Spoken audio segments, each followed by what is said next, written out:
e abra sua Bíblia na carta de Tiago, capítulo 4. Tiago, capítulo 4, nós vamos ler os versos 13 ao 17.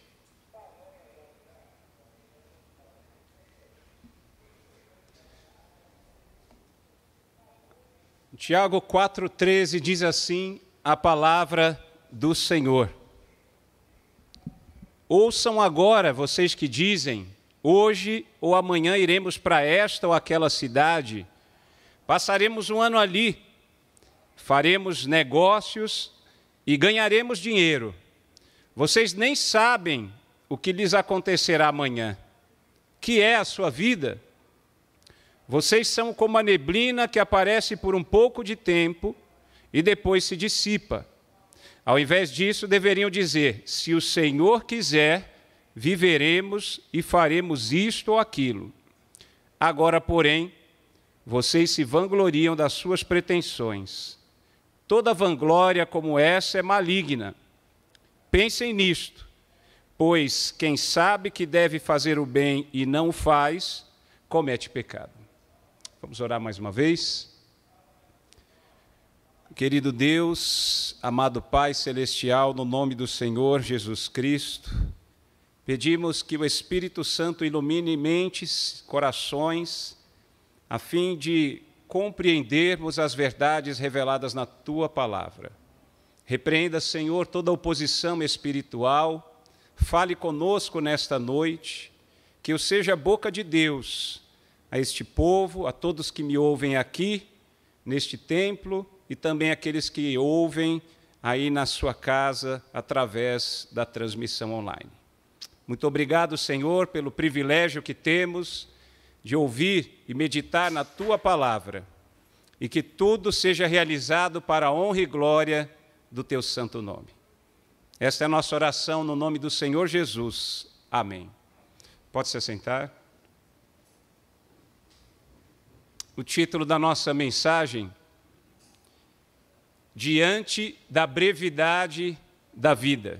Diante da brevidade da vida. O autor dessa carta, a fim de fazer uma breve introdução, é Tiago, provavelmente o meio-irmão de Jesus, aquele que se tornou notável líder da igreja em Jerusalém.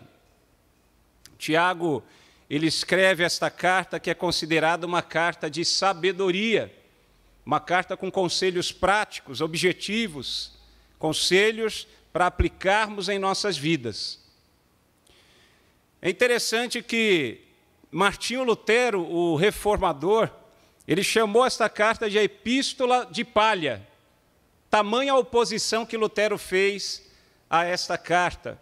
Ele entendia que havia algo que ele não compreendia direito a respeito da relação que Tiago fazia entre a fé e as obras. Na verdade, o tempo comprovou que, de fato, essa carta é palavra de Deus, por isso está entre os livros sagrados, está na coleção dos livros sagrados, é parte da Bíblia Sagrada, é palavra de Deus. E o próprio apóstolo Tiago, autor dessa carta, ele exorta seus leitores a viver segundo a sabedoria do alto e também que seus escritos, portanto, são exatamente a orientação de Deus para assuntos da vida no cotidiano, no dia a dia. A carta tinha por destinatários judeus convertidos ao cristianismo, que estavam dispersos pelo mundo então conhecido, possivelmente diante de perseguições. Mas também seus ensinos, estes escritos, são ainda úteis e necessários para a igreja nos dias de hoje. A carta de Tiago também é para nós, nos nossos dias. O texto que aqui consideramos se refere a homens de negócios, homens que queriam lucrar, ganhar dinheiro através do comércio. E que fique bem claro que não há nenhum problema em ganhar dinheiro com trabalho honesto. Aliás, a Bíblia diz, vá ter com a formiga, ela condena a preguiça, e aquele que não trabalha, que não coma. Então não há nenhum problema em você trabalhar e obter dinheiro, seu sustento, com trabalho honesto. Também não há nenhum problema em você fazer planos. Aliás, é uma orientação importante, que você faça planos, que você tenha projetos, que você busque os seus sonhos. Então, na verdade, qual é o erro destes que Tiago considera nesse texto que nós acabamos de ler? O erro destes negociantes estava em não incluir o Senhor em seus planos. É um tipo de um ateísmo prático. Tiago falava para cristãos.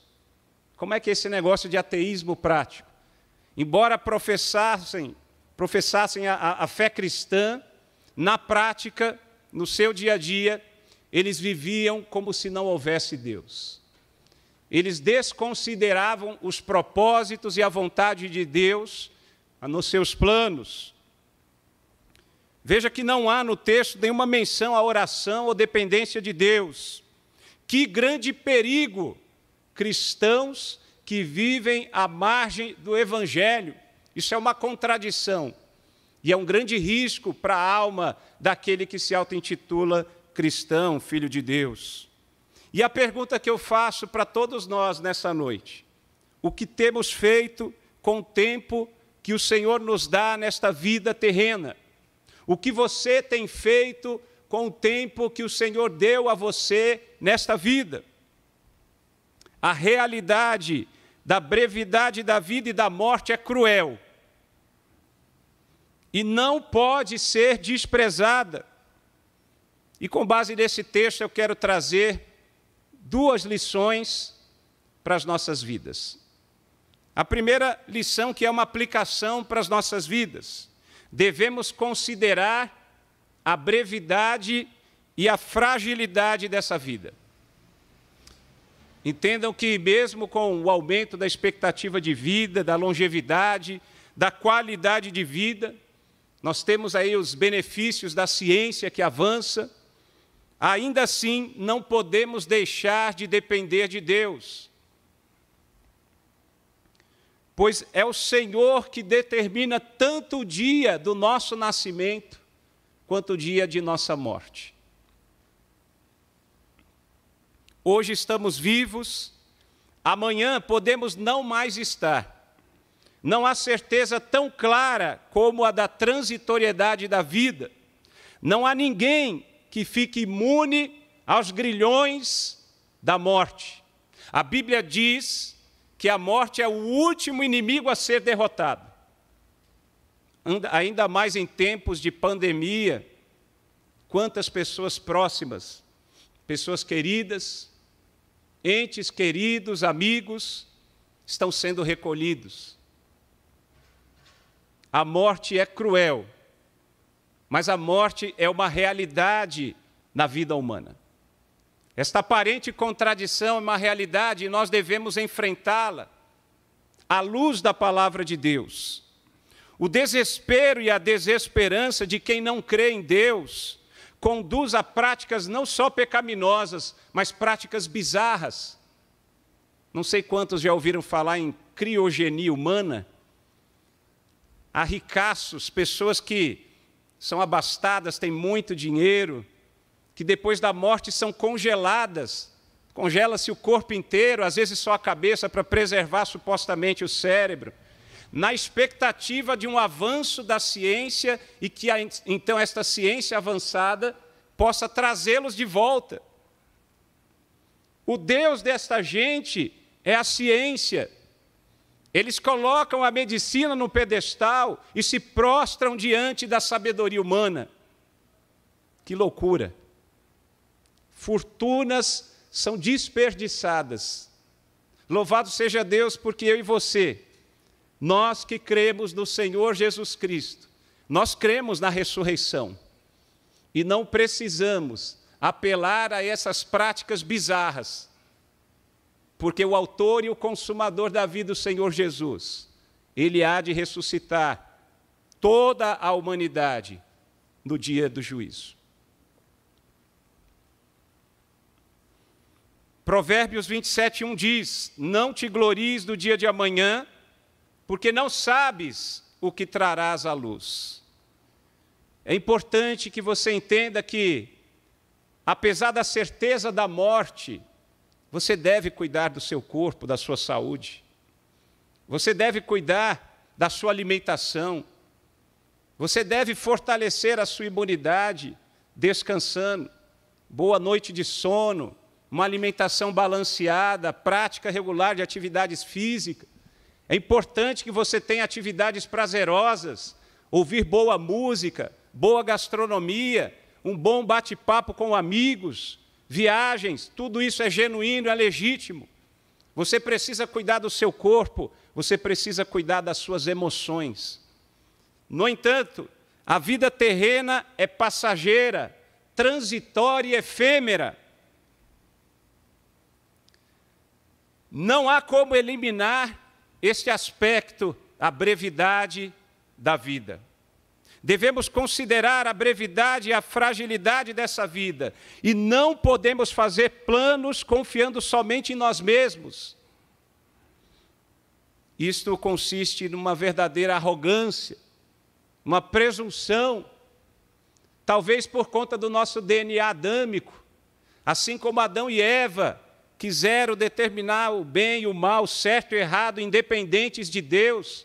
Esse desejo de autossuficiência e dependência continua sendo parte da nossa inclinação.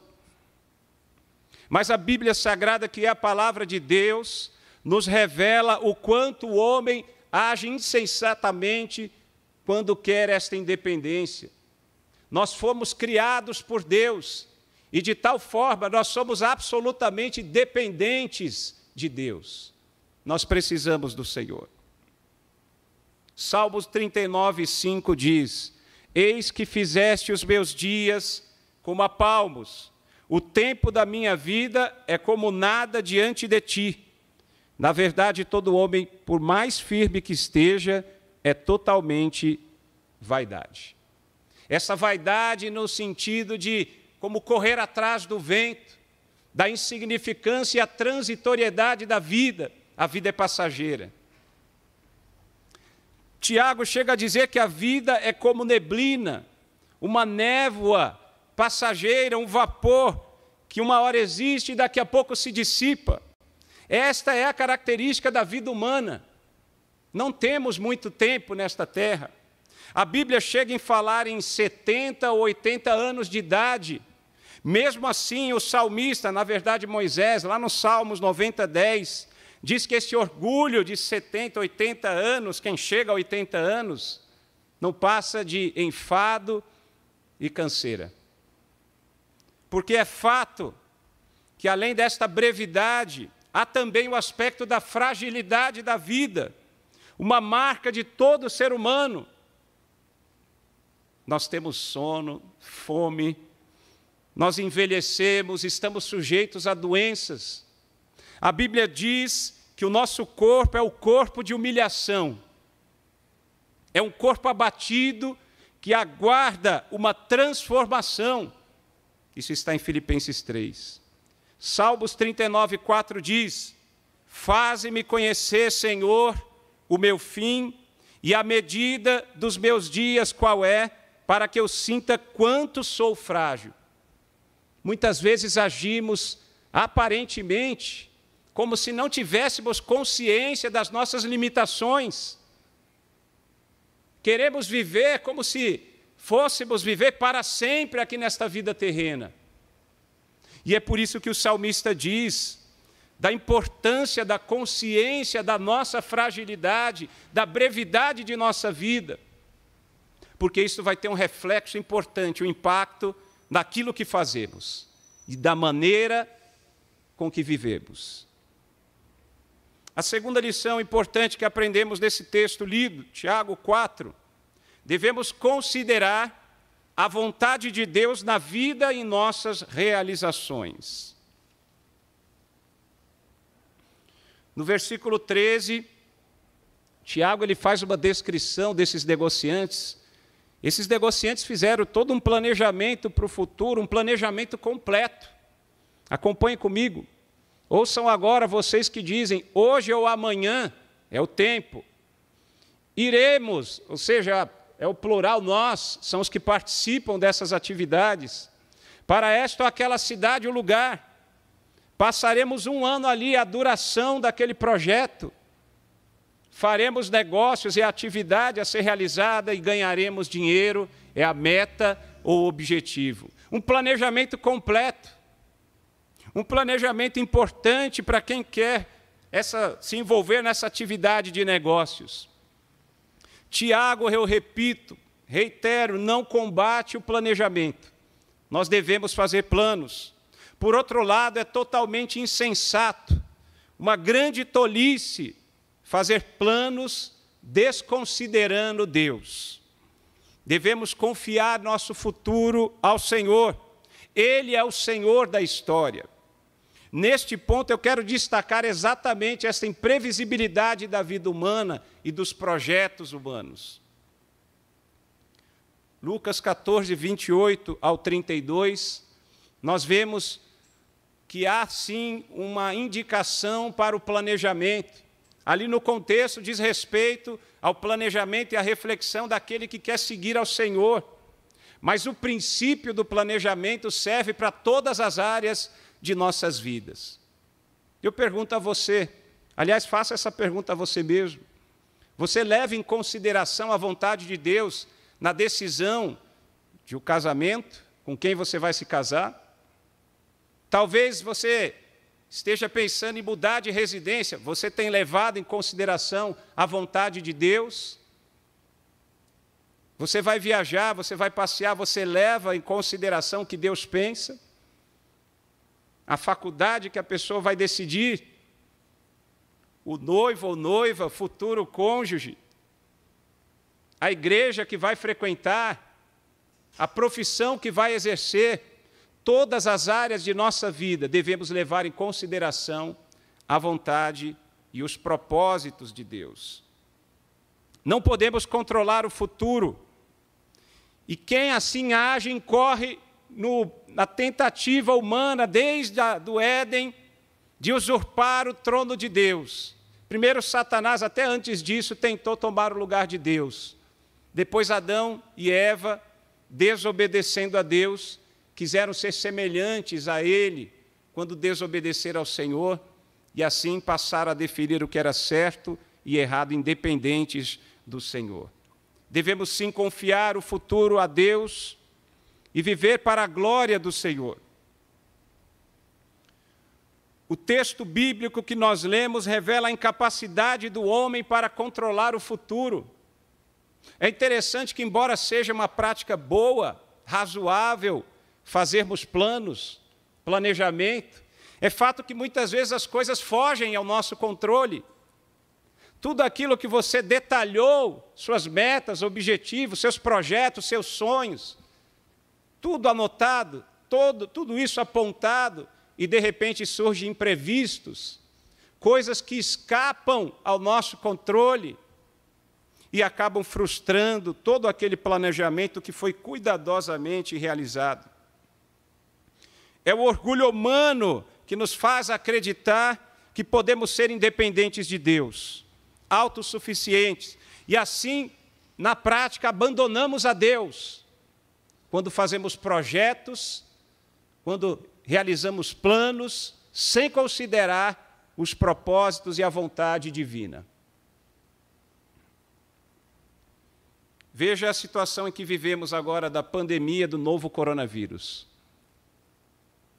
Eu posso elencar aqui alguns propósitos que eu vejo que Deus tem nessa pandemia. Sim, porque Deus é soberano e Ele não foi pego de surpresa. Deus está no controle de todas as coisas. E mesmo com o coronavírus, há um propósito de Deus. E penso que o nosso papel como filhos e filhas de Deus é exatamente avaliar qual é o propósito de Deus nesses tempos pandêmicos. E eu posso avaliar pelo menos uma questão, uma breve reflexão. Essa pandemia escancara o fato de que o homem não está no controle de todas as circunstâncias. Aqueles que depositavam plena, absoluta confiança na ciência estão aflitos, perplexos, desesperados, Porque nem mesmo a vacina ou as vacinas demonstram ser a certeza da imunização. É o orgulho humano que está sendo quebrado através deste momento de sofrimento e dor. E assim, um propósito no sofrimento e na dor. Eu creio que talvez a mais difícil disciplina da escola do Senhor, da vida cristã, é exatamente a disciplina do sofrimento e da dor. Mas o Senhor tem muito a nos ensinar por meio do sofrimento. O Senhor tem um propósito mesmo em meio a essa crise terrível. Veja as respostas das autoridades, dos grandes cientistas, dos governantes. Na verdade, na falta de estratégias para conter o avanço desse coronavírus, apelam para medidas restritivas terríveis que têm criado, não solucionam o problema do coronavírus, mas têm trazido um problema gravíssimo à economia, gerando desemprego, fome, miséria e colocando em colapso tantos países. Meus irmãos, isso tudo simplesmente demonstra que o homem não é soberano. Só um é soberano, é o Senhor, o Criador dos céus e da terra. A Bíblia diz que toda a autoridade foi dada ao Senhor Jesus nos céus e na terra. Somente Ele é soberano. Nós precisamos nos curvar diante da soberania de Deus, reconhecer nossas limitações, nossa fraqueza. E há um sinal disso. Aquele que quer andar independente de Deus se esquece que por conta da rebeldia humana, nós estamos sujeitos a doenças, ao sofrimento, à dor, à miséria e à morte. E quando nos deparamos com a morte, com as doenças, é momento de reflexão, de lembrar quem somos nós. Por isso Tiago pergunta: que é a vida? Devemos perguntar, refletir, que é a vida? E a resposta dele, ele é muito clara e objetivo: a vida é como neblina. Nosso tempo aqui na terra é muito curto. Perdemos tempo, desperdiçamos o nosso pouco tempo aqui na terra com coisas pequeninas. Muitas vezes vivemos como se fôssemos viver eternamente nesta vida terrena, aqui no planeta Terra. Nos esquecemos das gloriosas e benditas promessas do Senhor.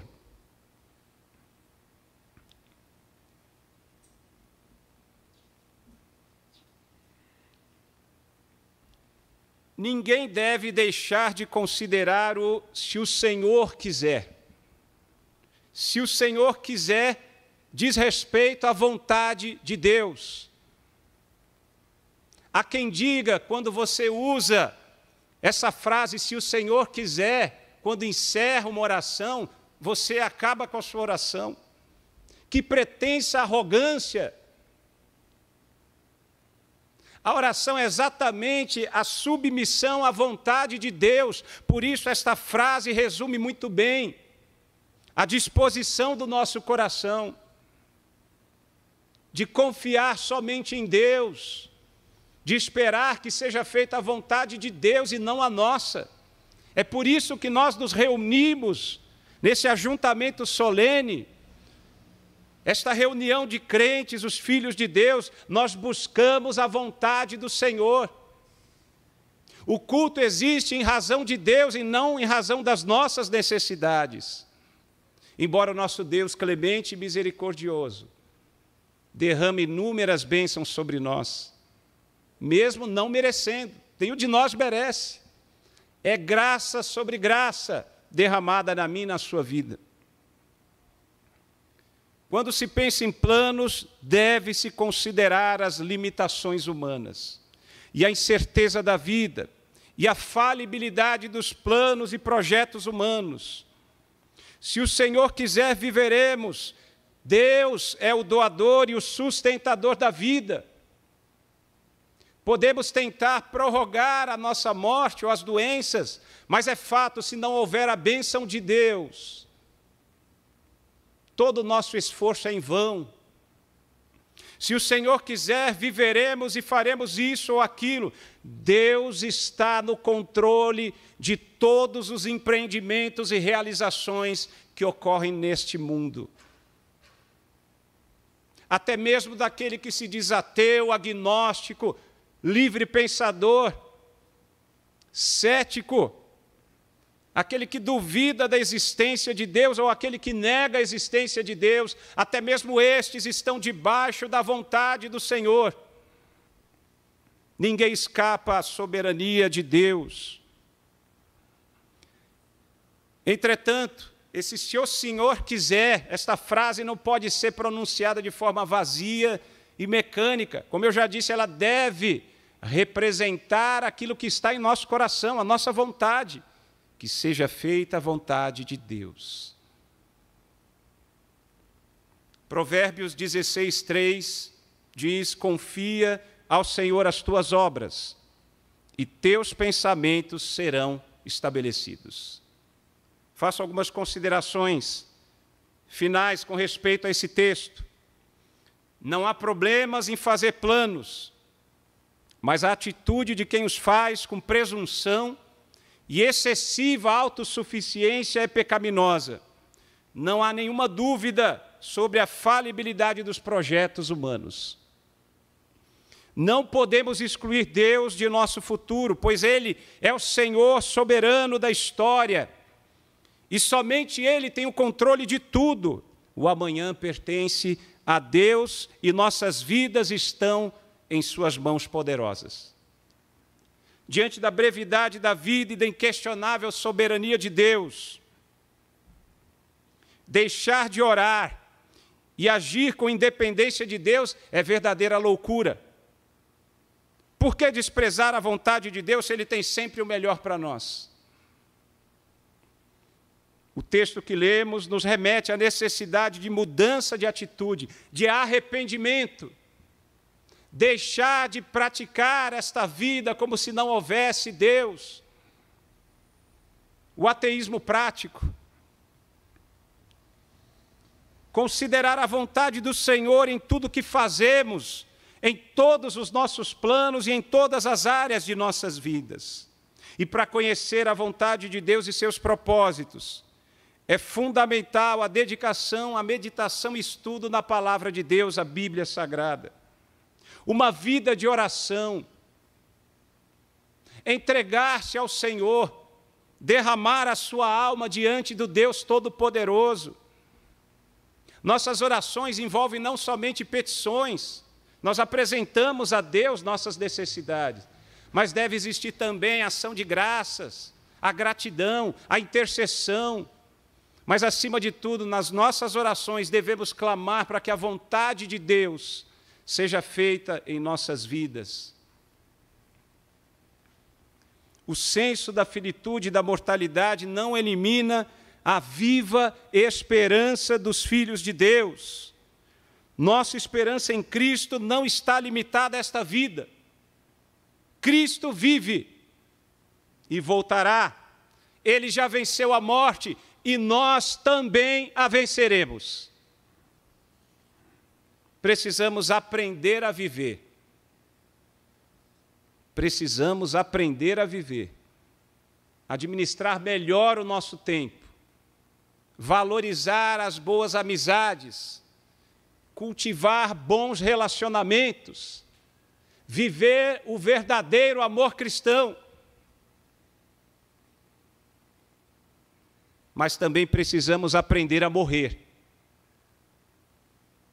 Porque o nosso tempo nessa terra está marcado, é limitado. Nós somos finitos, mortais. E isto só é possível se andarmos nos passos do Senhor Jesus, nosso Senhor e Salvador. Só é possível para aquele que tem a mente de Cristo, aquele que tem o Espírito Santo. Precisamos aprender a amar como Cristo amou, vivendo sobre a perspectiva da eternidade, sem descuidar da nossa vida terrena. Isto implica, sim, cultivar, como eu já disse, esses bons relacionamentos. Primeiro de tudo, a prioridade maior, nosso relacionamento com Deus. Devemos amar a Deus com todo o nosso ser, com todo o nosso coração, com toda a alma.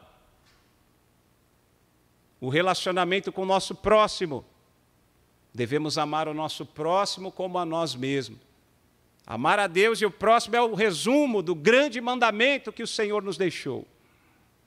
Devemos nos preocupar também com o relacionamento com a criação, cuidar do planeta onde vivemos, explorá-lo a fim de extrair o que é necessário para a sobrevivência, sem ganância, sem destruição e autodestruição. E precisamos também cultivar o relacionamento bom com você mesmo, consigo mesmo. Tem pessoas que não conseguem administrar sequer o seu próprio coração. Que o Senhor nos abençoe, que o Senhor nos ajude a vivermos segundo a vontade dEle e para a glória dEle. Vamos orar mais uma vez? Poderoso Deus, querido Pai Celestial, nós ouvimos a Tua palavra, a Tua mensagem e pedimos que o Espírito Santo que habita em nós nos capacite, a fim de superarmos qualquer egoísmo, orgulho, qualquer presunção, desejo de autossuficiência, de independência de Deus. Ó Pai, em nome de Jesus, pedimos perdão. Queremos nos arrepender, Senhor, mudar de atitude, mudar as práticas, mudar as ideias, os pensamentos e viver no centro da Tua vontade. E refletindo, ó Deus, diante da brevidade da vida, da realidade cruel da morte, ó Deus, a única coisa que podemos chegar à conclusão é da nossa insignificância, da nossa pequenez e de quão grande é o Teu amor, a Tua graça, porque o Senhor nos escolheu e predestinou para a salvação eterna. O Senhor nos livrou da condenação eterna. Não havia nada de bom em nós, mas ainda assim o Senhor Jesus derramou seu sangue na cruz, pagando alto preço para nos resgatar da escravidão do pecado. O Senhor nos dá vida e vida abundante. Ó Pai, tem misericórdia, porque muitas vezes deixamos de lado a Tua vontade, os Teus propósitos, e vivemos como se pudéssemos andar independentes de Ti. Que isso seja mudado, transformado em nossas vidas, em nome do Senhor Jesus Cristo. No poder do Espírito Santo, visita cada um que está ouvindo esta mensagem, Pai. Visita, meu Deus, com Teu poder, com a Tua unção e transforma, Pai.